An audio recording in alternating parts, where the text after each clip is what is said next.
Yan, sumainyo ang kapayapaan ng Diyos. Muli sa awa tulong ng Diyos ay may panibago na naman tayong episode at nagbabalik ang special episode yata ito. Hindi ko alam kung ano itatawag sapagkat ngayon lang tayo nagbalik. At para hindi na tayo magtagal, gaya ng ating pinagpapaunang sabihin bago tayo makapagpasimula sa ating programa, si Kapatid Rodrigo at nandito rin si Kapatid Namago at kumpleto tayo dito sa studio, ano bang purpose ng Ang Dating Landas? Unang-una, marami kasing nagsasabi, kayabangan lang daw ito, kahambugan lang daw ito, sinisira daw natin ang imahe ng Iglesia Katolika dahil sa apologetikong ginagawa natin at dahil sa episode ng Ang Dating Landas, unang-unang hindi ho. Bakit? Dahil ang isang santos na mismo natin ang nagsabi na hindi ako karapat dapat tawaging Katoliko kung hindi ko kayang ipagtanggol ang aking pananampalataya. Dahil kung ang pakikipagdiskusyon, yun ang makakasira sa reputasyon, sa imahe ng simbahang Katoliko, bakit mismo ang puno natin o founder nating ating Panginoon Hesukristo nakipagdiskusyon? Pinuna niya yung mga skriba at pariseyo. Katunayan, basahin natin sa 23:15 ng Mateo, sa aba ninyo, mga skriba at pariseyo, mga paimbabaw. Hindi ako pwedeng sumigaw kasi sumasakit yung ugat ko sa ulo. Tuloy natin. Sapagkat inyong nililibot ang dagat at lupa upang makahanap ninyong makakampi. At kung siya'y magkagayon, ay ginagawa niyo siyang makaibayong anak pa ng impyerno kaysa inyong sarili. Sundan natin ang logic na itong mga pumuna sa atin, hindi na lang natin papangalanan, bagamat sila ay bantay sa syudad, para umiwas daw sa kaguluhan kuno, samantalang wala naman tayong ginagawang masama, tumutupad lang tayo sa ating tungkulin, pinupuna tayo, mas mabuting hindi na lang natin sila i-mention. Kaya ang tanong ko sa inyo kung nanonood kayo, tatlo yun kung nanonood kayo, kung ang pakikipagdiskusyon o pagsaway na may kabagsikan ang sisira sa imahe ng Iglesia Katolika, bakit mismo si Kristo nakipagdiskusyon sa mga iskriba at pariseyo? At hindi lang si Kristo, kundi ang mga apostol. Bakit? Dahil si Pablo na mismo nagsabi sa Filipos 2:5-8, magkaroon ng pag-iisip gaya ng sa ating Panginoong Hesukristo, na kung paanong si Kristo nakita niya mali, pinuna niya, nakipagdiskusyon siya, ganun rin tayo makikipagdiskusyon. Bakit? Segundo Corinto 4:5, ang ating pakikilaban hindi laban sa laman. Muli, para hindi tayo makapagtagal, ito ay isang komentaryo sa pamamagitan ng isang video call conference kung saan nakausap natin si Mr. Ramil Parba. At makikita natin ang kanyang kawalan ng aral at hindi natindigan ang mga tanong at ang kanyang mga paratang sa Iglesia Katolika. Sa mga hindi po nakakakilala kay Ramil Parba, ito po'y pinakamagaling daw kuno na manloloko. Defensor pala ng Iglesia ni Manalo na nakalaban ni Father Darwin. Ating silipin ang bahagi ng kung saan nabutata siya kay Father Darwin. Panoodin natin. This church cannot be other than the church of Christ. Alam mo ito, hindi?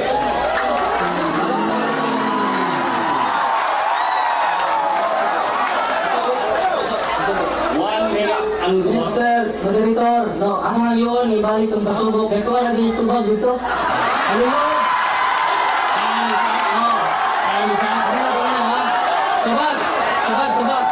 Tubag!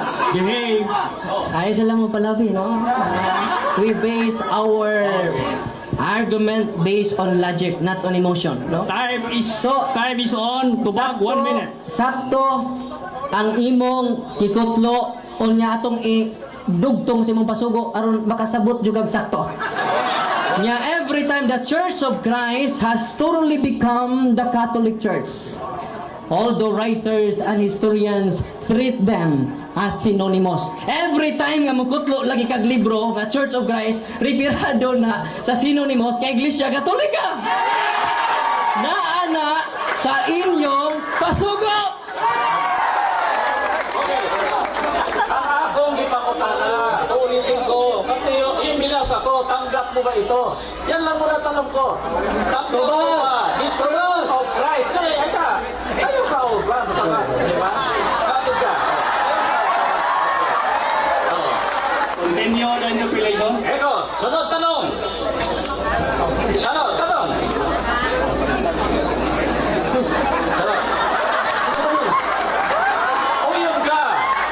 Sangayon ka, Santiago 2:7, nga ang mga alagad tinawag sa pangalan ni Kristo. Tanggap mo yun? Niya sa inyong pasugo nga not name. is the only identifying mark of the true Church of Christ. Busa, basa-basa po mas pasugo ninyo.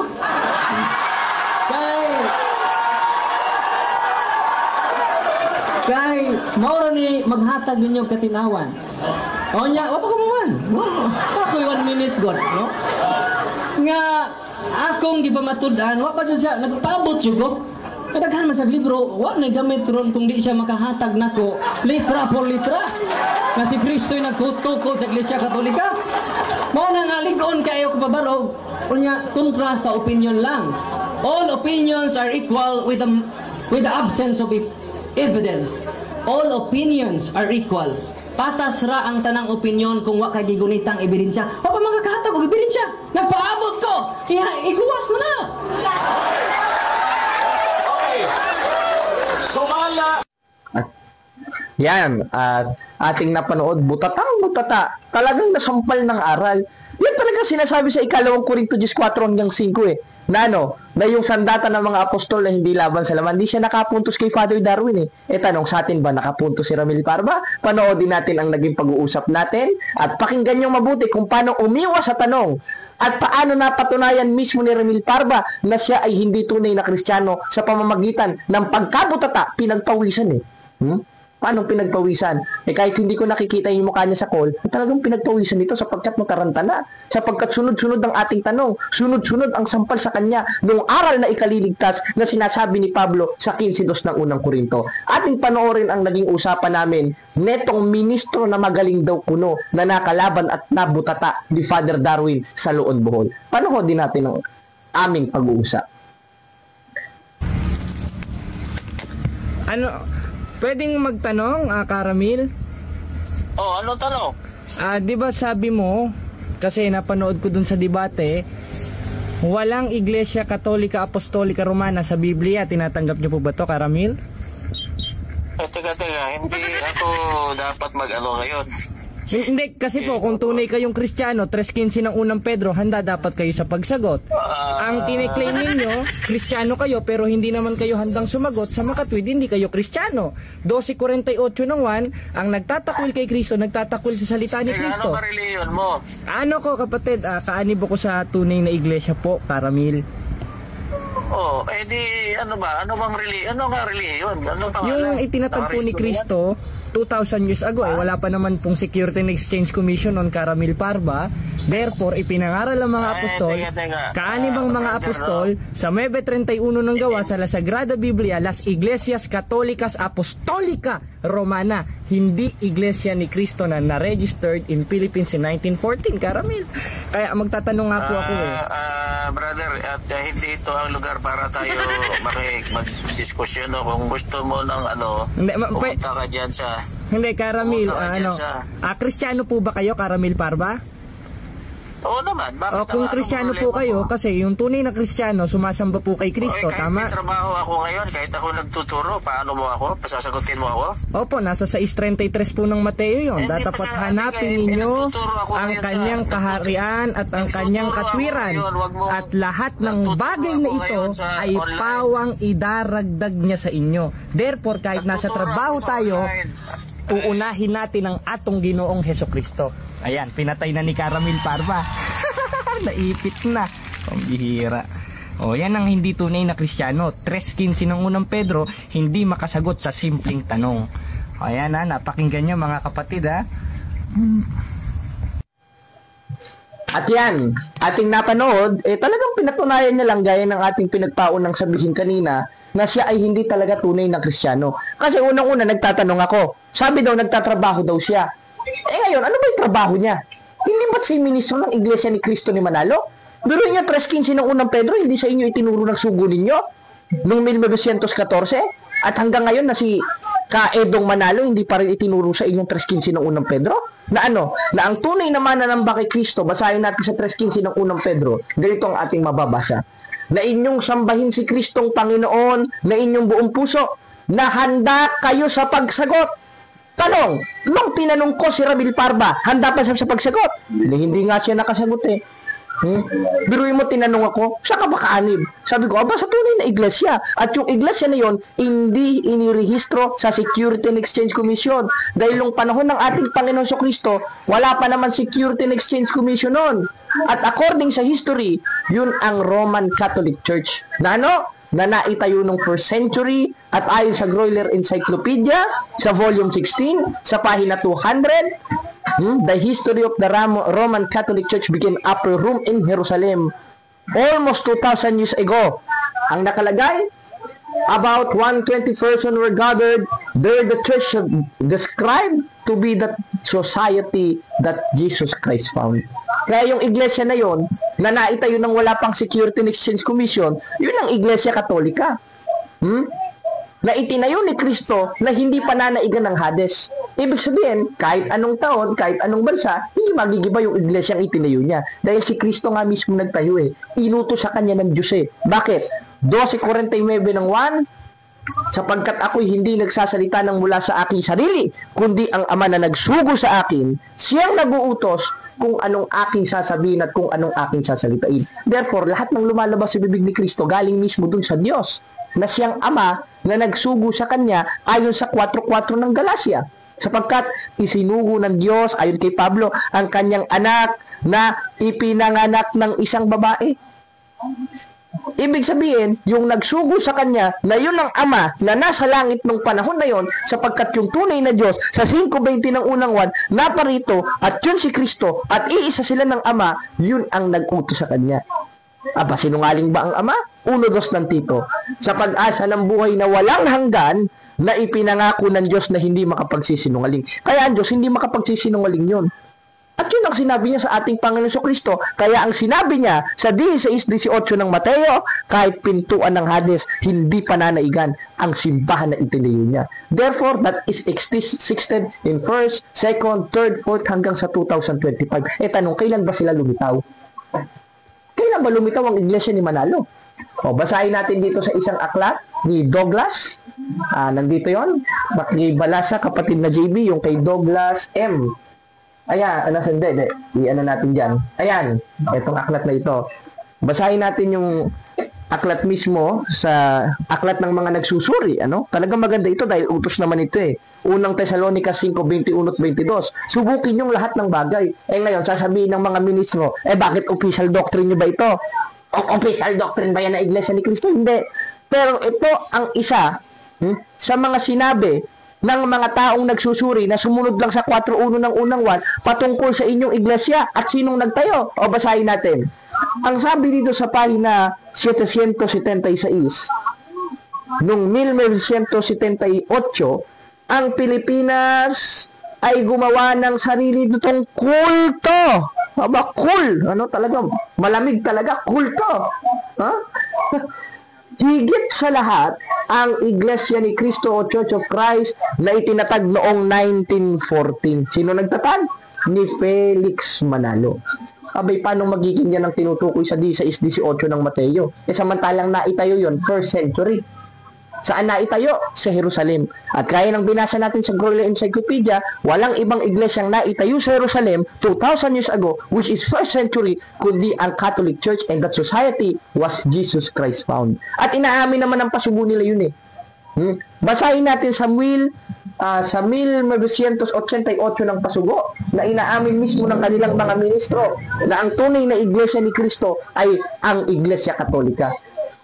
Basahin natin ito.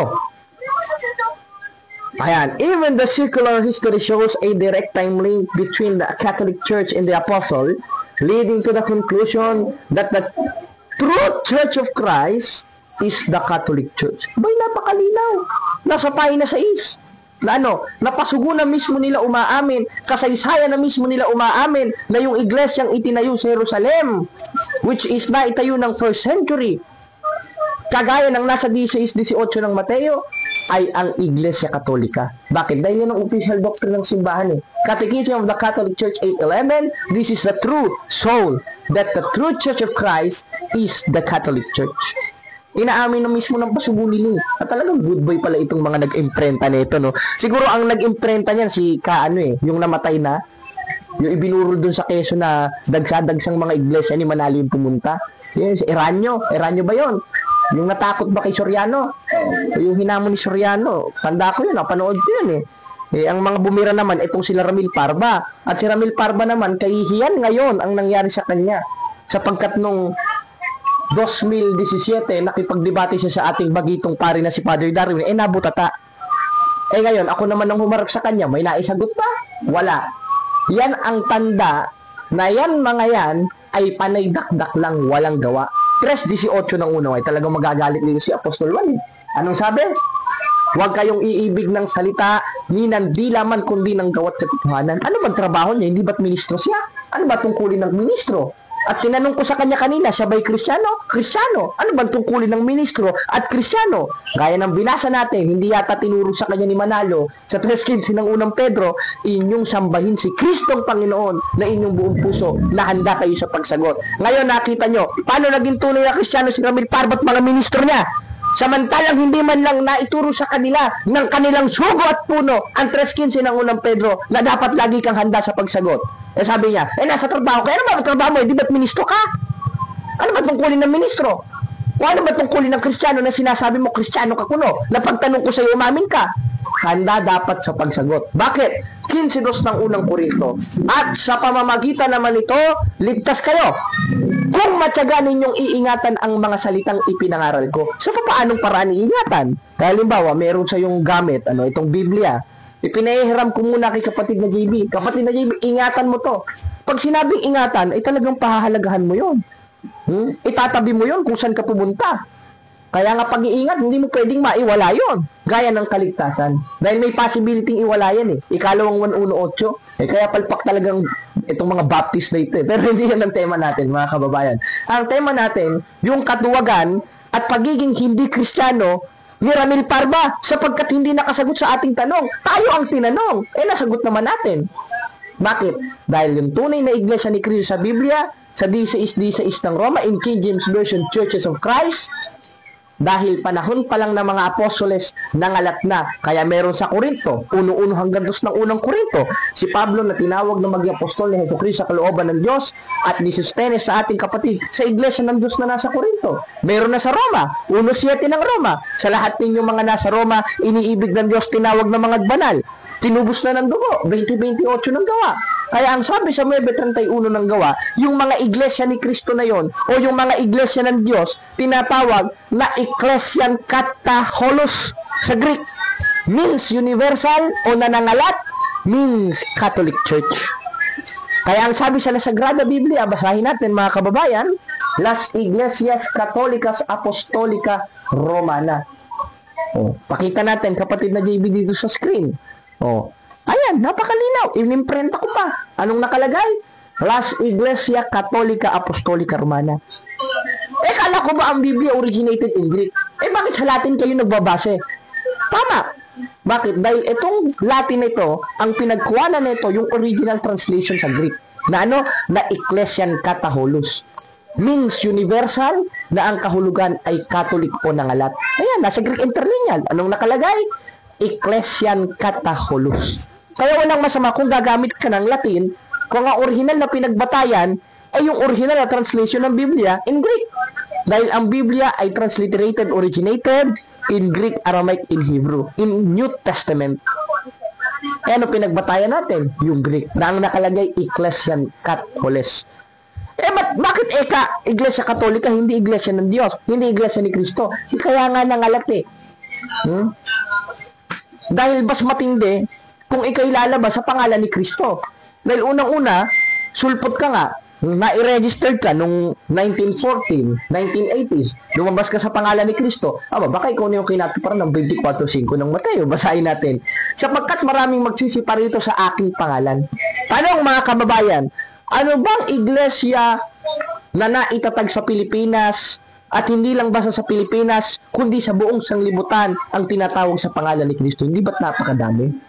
Kaya yun ang sinasabi ni Kristong mag-ingat tayo. Bakit? Sa 24, maraming magsisipar ritong bula ang Kristo at bula ang propeta. At isa na sa kinatuparan niyan, si Manalo.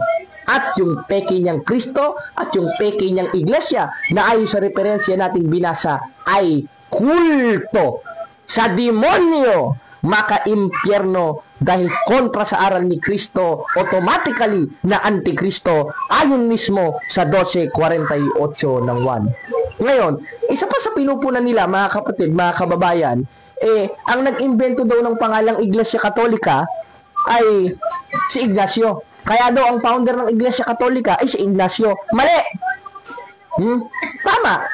Si Saint Ignatius ang nag-invented ng pangalang Katoliko. Pero tanong, saan niya binatay yon? Binatay niya yon sa Mebe 31 ng Gawa na sa orihinal na Grego ay Ecclesian Kataholos, means universal. Ngayon, ano ba si Ignacio? Obispo. Ano ba tungkulin ng obispo ayon sa Biblia o sa tunay na iglesia? Sa 20:28 ng Gawa, ganito ang ating mababasa. Ingatan ninyong inyong sarili lahat ng kabilang sakawan, na kayo naman na magiginawang obispo upang takanin ang iglesyang sa Diyos. Ibig sabihin, ang tungkulin pala ng obispo ay yung pakanin ang iglesyang sa Diyos. Sa papaanong paraan? 22:1 ng Kawikaan, ganito ang ating mababasa. Huwag kayong iibig ng salita ni nandilaman, kundi ng gawat katotohanan. At sa 22:1 ng Kawikaan, kasi ang unang binasa natin, 3:18 ng unang 1, ay ganito. Basahin natin. Ang mabuting pangalan ay maiging piliin. Kaya yung pala ang tungkulin ng obispo Sa 3:18 ng 1, huwag iibig ng salita ni nandilaman, kundi ng gawat katotohanan. At sa 20:28 ng Gawa, ang karapatan ng mga obispo, gaya ni San Ignacio, pakanin ng kawan. Sa papaanong paraan? Huwag iibig ng salita ni nandilaman, kundi ng gawat katotohanan. At sa 22:1 ng Kawikaan, ang mabuting pangalan ay maiging biliin. Bakit? Dahil ang simbahang Katoliko lang naman, o yung tunay na iglesia ni Kristo o mga iglesia ni Kristong nangalat, ayon sa Biblia, ang binigyan ni Kristo ng otorisasyon. Na ano? 16:19 ng Mateo, anumang ipahintulot mo sa lupa, ay ipapahintulot sa langit. Kaya yung mga iglesyang kontra na pangalan ng ang iglesia ni Kristo na Iglesia Katolika, walang otorisasyon doon. Wala si Kristo doon, sapagkat hindi si Kristo nagtatak sa kanila, kundi mismong mga founder nila na mga mukhang pera. Bakit? Dahil kung tatag ka ni Kristo, may otorisasyon ng iglesia mo dahil nananahan sa atin si Kristo. At yun mismo ang sinabi ni Kristo sa 16:19 ng Mateo, na anumang ipahintulot mo sa lupa, ay ipapahintulot rin sa langit. Kaya mga kapatid, may karapatan tayo mag-declare si San Ignacio sapagkat siya obispo at ang simbahan ay may otorisasyon. At isa sa uri ng pagpapanukala dito sa lupa, sa 22:1 ng Kawikaan, yung pumili ng mabuting pangalan. Kaya kung idineclare at inimbento ni San Ignacio ang pangalang Iglesia Katolika dito sa lupa, ngayon ang Iglesia Katolika na kinaaniban niya bilang obispo ay may otorisasyon, idineclare ba sa langit o hindi? Idineclare. At hindi naman siya basta-basta magdideklara nang wala sa Biblia. Dahil inisip niya mabuti yon. Sinuri niya mabuti yon. Bakit? 34:16 ng Isayas, inyong saliksikin sa aklat ng Panginoon. At hindi naman basta-basta magdedeklara ang isang obispo nang hindi niya pinag-iisipan. Kaya nga obispo May otorisasyon Maski yung simbahang inaaniban niya Tapos ito naman mga walang yung protestante na ito'y kukontra. Sinasabi nila, balahin mo ka. Ang itinayo ni Kristo Iglesia Katolika. O sige, paglabasa ko, talo ka na. Tapos na diskusyon. Uwi ka na. Magkape ka na sa inyo. Pag hindi ko nabasa, magpapapugot ako ng ulo. Di ba? Ganun yun Tanong, meron ba tayong nabasa? Yung iglesia ng Diyos o iglesia ni Kristo kung saan kaanib ang mga apostoles sa 3:15 ng unang Timoteo, 1:1 hanggang 2 ng unang Korinto, 20:28 ng Gawa, 16:16 ng Roma, na ang sabi sa 16:16 ng Roma, mga iglesia ni Kristo o sa King James Version, Churches of Christ, nangalat. Kaya ang sabi sa 28:19 ng Mateo, yumaon sa bawat bansa. Kaya ang sabi ni Apostolo Pablo sa Mebe 31 ng Gawa, yun ang Ecclesian Kataholos na pinili naman ni San Ignacio para ipangalan sa simbahang Iglesia ni Kristo o Iglesia Katolika Apostolika Romana sa panahon ngayon. Sapagkat meron tayong otorisasyon. Sila wala. Kaya ito mga sola scriptura Samantalang mga apostol, di naman sola scriptura Dahil ang foundation and pillar of truth, 3:15 of 1 Timothy is the church, not the Bible. Dahil nangaral ng mga apostol, wala pa namang Biblia. Dahil na-compile ng Biblia yung year 4 o 5 AD ni Pope Damasus and Saint Jerome. Kaya mga kapatid, kayo na bahala, magsusuri pa ba tayo sa iglesia na yan? Yung ngayon alam na natin ang aral bulok. Lalo na itong si Ramil Parba, na hindi man lang makasagot sa ating tanong, kundi bagpus pinatay pa. Ano naman kung nasa trabaho ka? Tungkulin mo kasi ministro ka yun ang trabaho mo maliban na lang kung may sideline ka, ano ba sideline mo? Di ba? Ganun lang naman yun, mga kababayan, mga kapatid. Kaya magsuri tayo. Gaya ng sinasabi sa 4.1 ng unang 1. Ngayon, kung alam na natin yung bulok nilang aral, kaya nga nang sinabi ko kaninang pinagkaon ako, huwag nyo nang suriin. Baka mahawa pa tayo ng may itim na budhi nila. 15:33 ng unang Korinto. Huwag kayong padaya, ang masamang kasama sumisira ng magandang ugali. Kaya, muli mga kapatid, wala na tayong maraming oras, kayo na lang bahala magsuri.